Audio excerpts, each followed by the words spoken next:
Hello, everybody, and welcome to yet another episode of our Jets franchise here. As you guys can see, we have swift and immediate control of the AFC here, and the fate of the conference is in our hands here. We just need to win one more game to clinch home field. We will go 13-3. If we win out, we will go 14-2, and we will clearly win the entire conference. But if we just win one more game, we do clinch home field, and we already clinched our divisional. But as you can see here, the AFC East is still a little bit more competitive here. We got the Dolphins and the Patriots here, so we basically shape up who's gonna do what. I think that the Dolphins can still make it in. The Patriots, I believe they cannot. The Dolphins, just because of the fact that we won our division, they would have the last wild card spot. They would have one of the two wild card spots, and I don't believe there's any room for the Patriots to make it in. In some other divisions here, we got the Raiders. They've clinched out their division, and the Broncos are still competitive here. So if they win one more game, I believe they make it to the playoffs. The AFC North looks competitive, but it looks like the Steelers gonna make it out of there with an 11-3 record. AFC South is looking like a mess, but somebody's got to win this division here, and it looks like it's either gonna be the Colts or the Texans here, and they might end up going 8-8 or even 7-9 to win out their division. So here in the NFC side, nobody has won their division yet.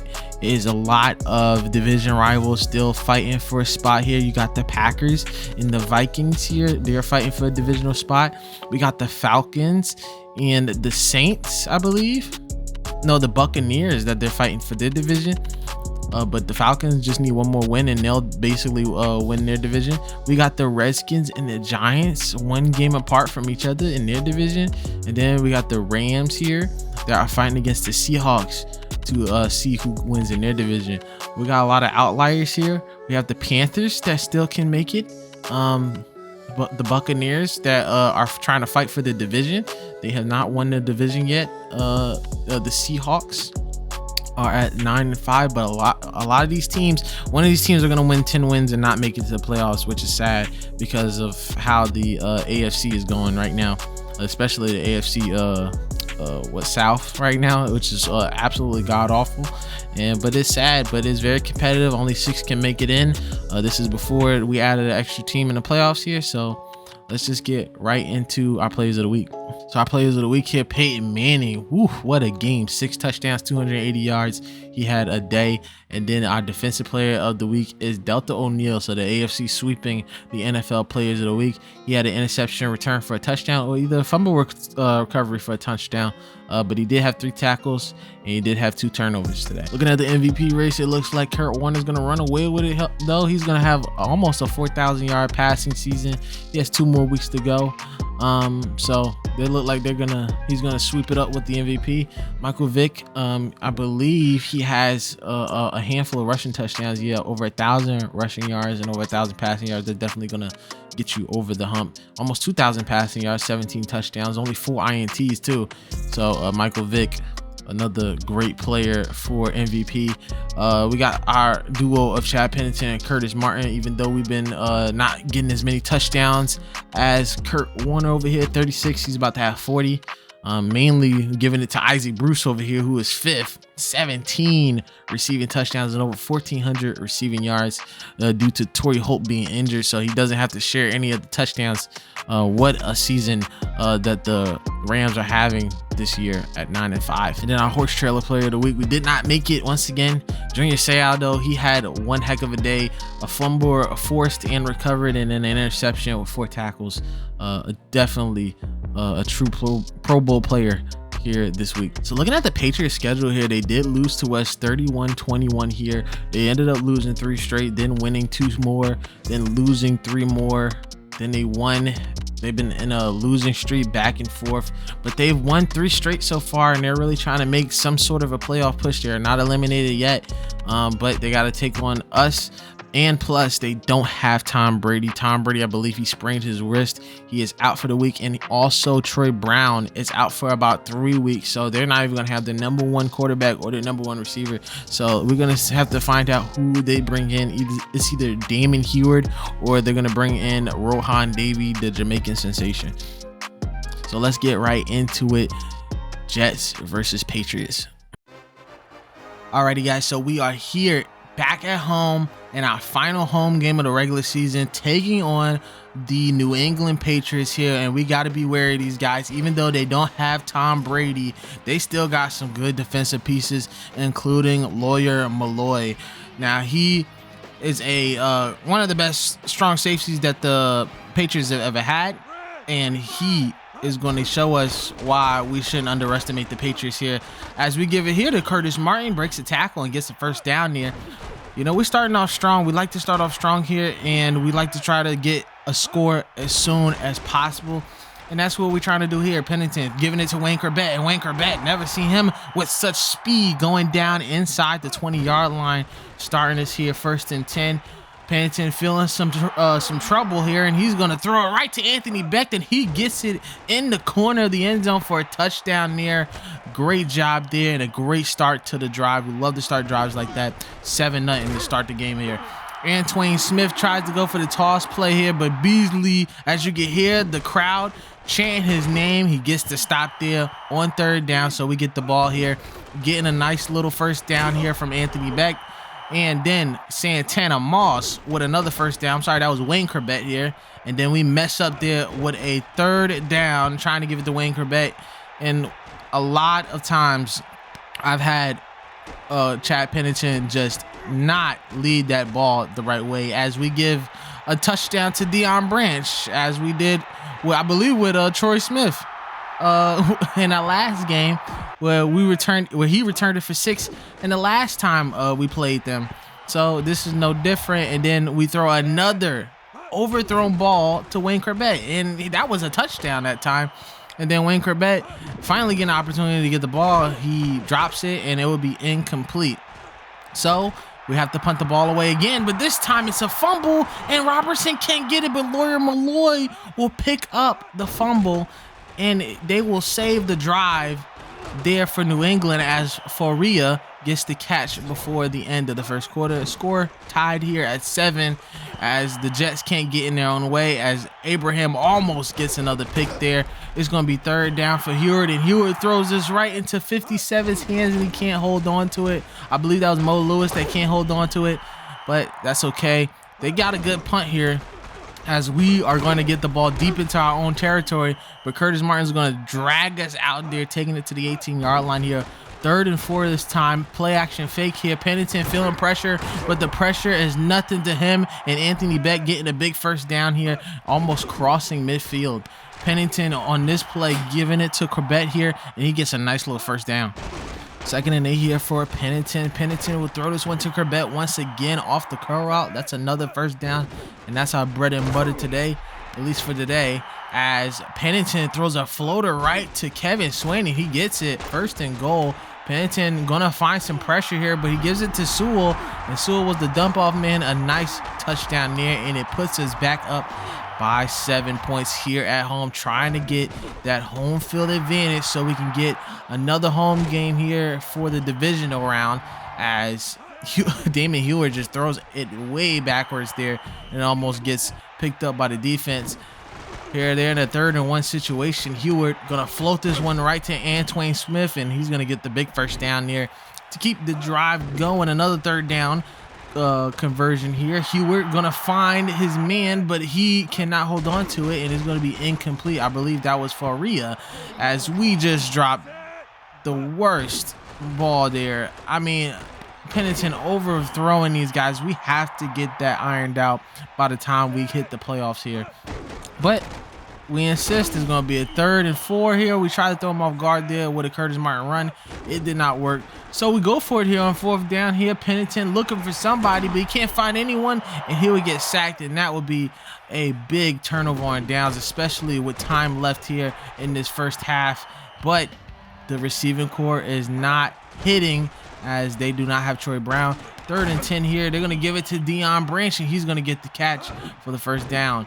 2nd down and 10 here, near the end zone here, and we leave Ward wide open. I don't even know what our safeties were doing, but we will go into halftime down by 3. So to start off the second half here on a 3rd and 6, Damon Heward tries to find Faria once again, but it gets tipped away. It will be a 4th down here, and they would have to punt it to us. So Walter punts this one at the 40 here. We got enough blockers here by Moss, and Moss would take a straightaway shot down into the end zone for his third punt return for a touchdown this season. An incredible feat this year by Santana, the man of Moss right there. And I have no idea what Derek Pedro was doing on that play, letting the receiver get a big first down there, and then almost getting another pick. That was, I believe that was Abraham right there. He is thirsty for a pick, but he has to get those hands in, and that's why he plays defense as we get the third down stop. Pennington here giving it to Wayne Corbett here, but he gets leveled by Rodney Harrison. And I gotta be a little bit more careful with giving these wide receivers these hospital passes here, as we try to give it to Curtis Martin, who was short, so he had to punt the ball away. Hewer here gonna find Branch once again, and then Branch breaks free after making a sharp turn into the end zone for a big touchdown, putting them back into the lead here, 24-21. As you can see, Coach Herm is not happy whatsoever. I am not happy at all either, as we get the ball back here, now back in enemy territory, getting that nice little gain here, making it a third and manageable. And then on a third down here, trying to give it to Anthony Becht here, but he will be incomplete here. So we will go for it once again here on fourth down here in the third quarter. We're going to give it to Becht one more time there. He holds on to it, and he gets the first down here. Second down and 8 this time. We're going to throw this one to Moss, but it almost gets picked off there by number 45. So we have to be a little bit more careful here. Pennington under pressure here, tries to throw it there to, I believe that was Swain, but it would be incomplete. Brian would kick this one in, and we would tie the game up here at 24 here, really just getting in our own way this time, as we are trying to make this push to the playoffs as the 1 seed here.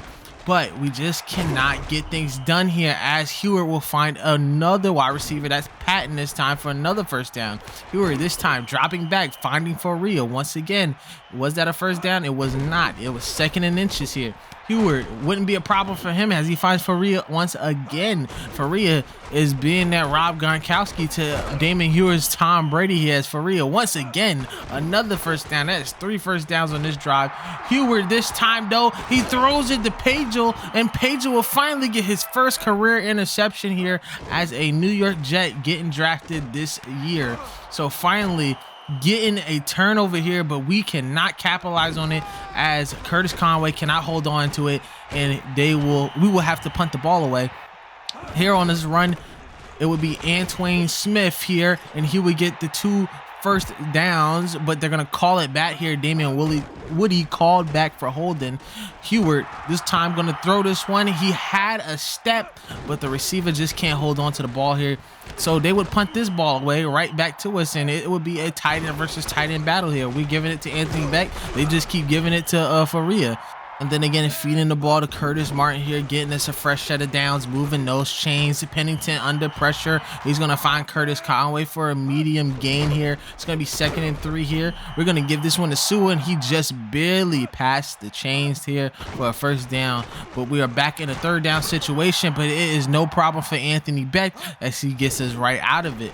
1st and 10 here for Pennington, finds Moss, and Moss finally breaks free as he gets a break into the end zone for a touchdown, leaving 3 men into the dust. That was, I believe that was 2 corners and a safety there for Santana. Our man Moss getting another touchdown here, making it a 7-point game here. Now all we have to do is play some defense. Good job there by, I believe that was number 57. He gets a nice little tip away there, but Faria once again cutting us up here.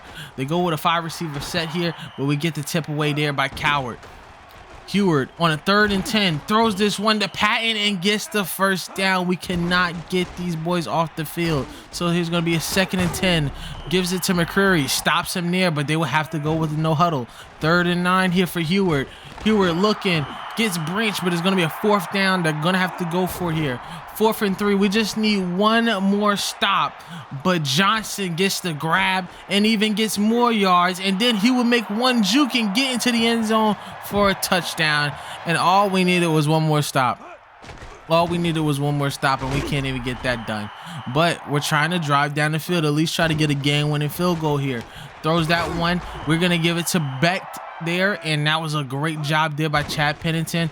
The previous play was to Conway, then we give it to Beck. We try to go all the way, but we forgot about Lawyer Malloy, the guy that we highlighted there earlier today, and he gets a game-changer interception here. They give it to Kevin Falk here on a third down, and they would punt the ball right back to us with only 10 seconds left. 8 seconds on this play here, and we find a man wide open. That was Santana Moss, and we still can't get it to him. So that would be fourth down. We would punt the ball, and that would run out time. We're gonna go into overtime, and we win the toss here. So all we gotta do here is get 3 points, and then Santana Moss getting the grab there and putting us right in the field goal range after a few plays here in overtime.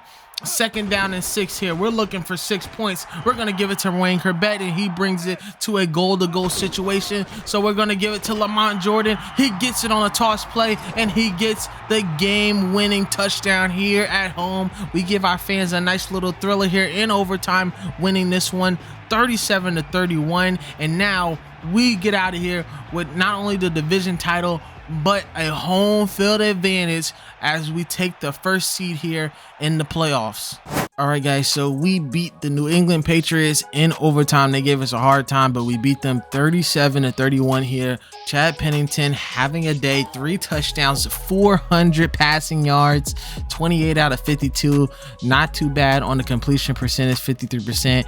He got sacked once, and his longest play was 53 yards, which was to Santana Moss. Once again, the running team is a little bit underperforming, but we did get Curtis Martin 65 yards. Lamont Jordan got a goal line touchdown, and Sewell got 3 yards. For receiving, Anthony Beck and Santana Moss were the ones to go to. They both got over 100 yards receiving and touchdown each. Santana Moss with a big reception and 62 yards after the catch. A big day for him, and he set us up with the game-winning touchdown in overtime. Wayne Corbett, 81 yards. Curtis Martin, 29 yards. What a day for our receiving core. Derek Pedro, our rookie, finally getting his first career interception. He got it earlier in the game, but no sacks today. The offensive line was pretty solid. So now we go 13-2 on the season. We have clinched home field, and now we only have one more game left. It's going to be a garbage game, so I'm going to be deciding if we should bring in our starters for the playoffs. But let's get right into it. Our next part of the episode, we are taking on the Miami Dolphins. So we travel to Miami for our last game of the season here. I'm going to put in Vinny Testaverde for this matchup here. So we're gonna give Chad Pennington a nice little break here so we can get him nice and ready for the playoffs here. So starting off here with Testaverde, we're gonna give it right to Curtis Martin here, but it is just short. So we would punt this ball away or not. We would try to go for it here on fourth down here. Askew with the ball, but he does not get past the marker here. So it would give Jay Fiedler a chance here to try to throw the ball and get a first down, but it is to no avail here. So they would kick a nice little field goal here by Orlando Mara. You're going to see Orlando Mara's number a lot today, as it was a field goal battle here tonight, as Testaverde tried to go deep here on a second down here, but it was to no avail. Third down here, and Knight is right there for the INT here, the first of many INTs today from the Miami Dolphins. So the Miami Dolphins here starting off with Jay Fiedler here, giving it to Thompson, the successor of Dan Marino here. And Ricky Williams would get stopped there on the third down. They would kick a field goal, so it would be 6-0 here in Pro Player Stadium. So a third down here for Testaverde. Rolling off to the right here, throws it in heavy coverage there. Tries to give it to Conway, but is incomplete. So we would punt the ball right back to the Dolphins here, and the Dolphins will give us a nice gift here as Hobson, the rookie linebacker, gets an INT and his first INT of his career. So giving Testaverde the ball right back, trying to score here. Gonna give it to Wayne Corbett here on this nice curl route. You know he's a curl route merchant, and he gets another first down.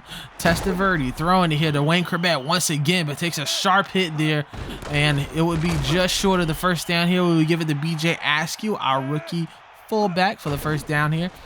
Vinny Testaverde looking again, gives it right to Moss, and Moss would get it right into the end zone for a touchdown here, now making it a 7-6 game here in Miami. In Miami here, they need this win more than us, as if they get a win here, they would squeeze into the playoffs here at 10-6. So they would definitely need some help here. But we're still trying to play some defense. We're still trying to play football here. So we're not going to give up any easy wins to Miami, even though we have a guaranteed spot in the playoffs. And plus, we are their rivals, right? We are their sworn rivals here, Miami and the New York Jets. That was very competitive in the late 80s with the New York Sack Exchange and with Dan Marino and them. But we're a different team. These are different eras now. And another kick by Orlando Mare. He's going to make it a 9-7 game here. So he is carrying this team to a victory right now. But we're going to give it to Swain here and try to make a little 2-minute play here. Testaverde throwing it right to Moss here. Moss getting a nice little first down here. We're going to speed it up here, trying to get a no-huddle situation going. Testaverde throwing it downfield, gives it to Conway, and Curtis Conway passes through the red zone here, making it a first down. We get ourselves in another third down situation here, and it almost gets INT'd there, but I believe that was Junior Seau, and it was. And Junior Seau getting a second surge of life here in Miami. But we're going to get the field goal here to take a 1-point lead here right before halftime. But there's still time left here, and Jay Fiedler dropping back the pass, but that is going to be Sean Ellis with another sack, and I believe that is his 15th sack of the season. A great season from Sean Ellis here. As we get the ball back here off of a 4th down, we throw another interception, giving Fiedler and the Miami Dolphins time to try to set up another field goal here. And Thompson will get this one. He gets just enough yardage here for Orlando Mare to attempt the field goal, but it is just short by a couple yards. So we will get out of here with the 1-point lead here right before halftime, or right at halftime here. So we're going to give this one once again to the Dolphins here. They get the ball here in the second half. A nice little long throw there by Thompson here, and then Ricky Williams. This is where he shows up. Now, he did not show up there in that first half. He got a few runs here and there, but he shows up there. But we show up on that third down here, showing the blitz here and anticipating the run as we sack Fiedler there. But Orlando Mare is right there for the field goal. Testaverde here dropping back, but he is going to get immediately sacked there. So it's going to be a 3rd and long here. And Testaverde is just going to throw this one to Swain, and he would drop the ball here. He's got a case of the dropsies here, and hopefully he shakes that off there as we get the first round bye, and he gets a nice little rest after this game. We stop the Dolphins once again here as my game starts to freeze. My capture card starts to freeze here. My OBS starts to lock up here as we get the first down there, and then another first down from Curtis Martin. As you can see here, we're in the second half, and you haven't seen much of them. And Patrick Surtain, the first, is going to get the INT, the father of Pat Surtain II, who plays for the Chargers. So we get a nice little stop there, though, by Beasley. Beasley going to lock them up here, and our defense has been playing well here. As we see here, they haven't been able to get into the end zone here, and that's a really good testament to our defense, as our defense has been up and down all season. 1 second we can stop a team, and then the next second we can't stop a darn thing. Now, you seen that with the New England game, we couldn't stop near a fly. So here on this play, we're going to get a nice little stop there on Williams here, but on a 3rd and 4 here, we get the stop, but our rookie linebacker Walters, our rookie DN Walters here, he gets a face mask penalty that keeps the drive going here for the Dolphins. Brandon McKnight, I believe his name is going to get the first down.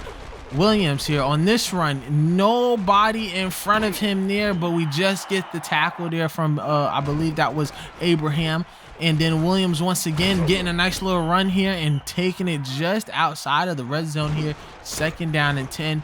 Williams once again breaking one tackle, spins out another, and then he takes it into the end zone for a touchdown. And that was basically it for this game here, as they win this one 19-10. The Dolphins now gonna make it into the playoffs here at 10-6, and we would go 13-3. Still not too disappointed with this season. Was disappointed with this game as Vinny Testaverde threw 3 picks, But I'm still proud of our defense here. We still have some good plays here. We just need to brush everything up here as we go into the postseason. So let's check out the stats here. All right, guys. So we lose this one in heartbreaking fashion, 19-10. Tough loss for us, and probably the least amount of points we ever scored this season.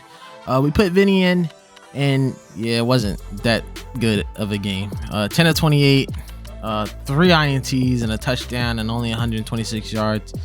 Let's just say we're glad that we put Vinny in for this game. Another bad day of rushing here. We haven't had a good day of rushing in weeks. 31 yards for Curtis Martin, only 5 for Lamont Jordan. No touchdowns here today from the running core. Passing core was not better either. Santana Moss, though, he did score a touchdown, though, inflating the numbers just a little bit. 3 touchdowns. I'm sorry, touchdown, 3 receptions, 38 yards. Wayne Corbett, 2 receptions, 19 yards, and Curtis Conway with 2 receptions and 38 yards. Nothing too impressive by our defense. Sean Ellis did get a sack to end up his season total at, I believe, 16. So great job by him. And Victor Hobson, our rookie that we put in for this game, he got an INT, so good on him. And let's turn into the stats or the standings so we can see who made it into the playoffs or not. All right, guys, as you can see, we made it all the way to the divisional round. So we're going to be having a bye here. 13-3. We had the best record in the NFL, so that's pretty good. And we didn't even have to bring in our starters in our last game, so that's pretty good. The Packers made it to 1st seed, and then the Raiders made it to the AFC 2nd seed, and then the Falcons made it to the NFC 2nd seed. So a pretty competitive 1st and 2nd place guys here.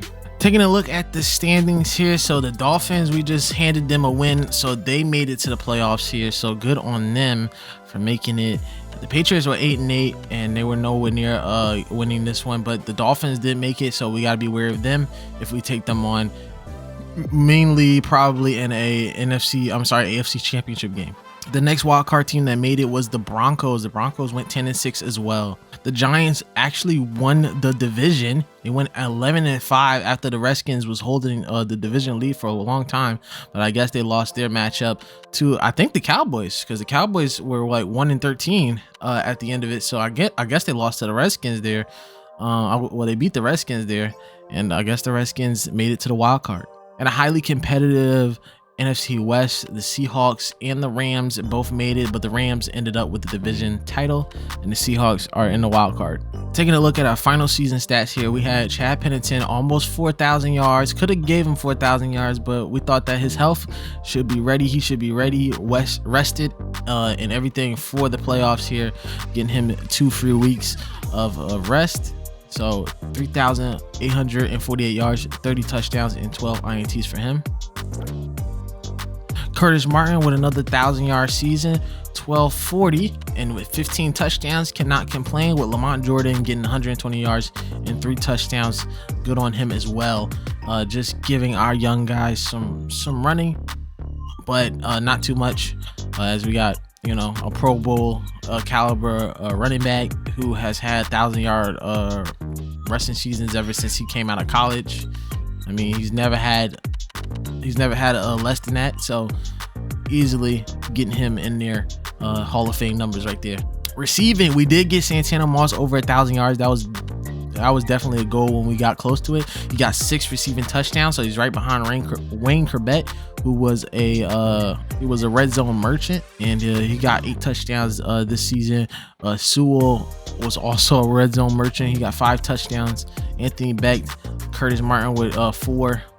We tried to give Conway a bunch of touchdowns, but he wasn't as big as we thought he was going to be as a wide receiver one. It was definitely Santana Moss getting free, getting open because of that pure speed he has. He does have a small frame. He's 5'10", so we do need a nice tall wide receiver, especially coming in the draft. We do have a lot of small guys, and Curtis Conway is our tallest wide receiver. We did a good job with the line this season. Fabini was 98 pancakes, Zot with 65 pancakes and only allowed 1 sack. McKenzie did good. The whole line is basically in the Pro Bowl except for Nutton. Yeah, we just we have a very dominant O-line and less than 10 sacks this year. We do have to look at McKenzie though, but he's only 24, so he's definitely going to improve even after this season, especially now that he made the Pro Bowl. Tacklers here, not too many high tacklers though, even though we do play in 10-minute quarters, but we do play with an accelerated clock, so the tackling stats will be a little bit lower for us. But the interceptions were not. Aaron Beasley with 6 INTs, Donnie Abraham with 4 INTs, Beasley getting to the Pro Bowl, Ray Mickens with a couple of INTs, and then some of our young guys getting some INTs, Pagel and Hobson getting some INTs near the end of the season, Mo Lewis getting some. Our sack leaders, we had a great season with the D line here. Robertson getting 6 sacks, that's pretty good for a rookie. 14 sacks from Sean Ellis, 2 from Abraham and 2 from Ferguson. Can't complain there. We probably do have to work with the interior a little bit more, but with Robertson being our rookie interior, I mean, it's looking bright for us. Brian, I only missed 2 field goals with him. He did a great job. He had a 52-yard long field goal, and he was perfect on extra points. And then for our weekly players, we have Jimmy Smith. He got 4 touchdowns today. I'm sorry, in week 16. And then Anthony Simmons, he had 2 fumbles recovered, an INT and a sack.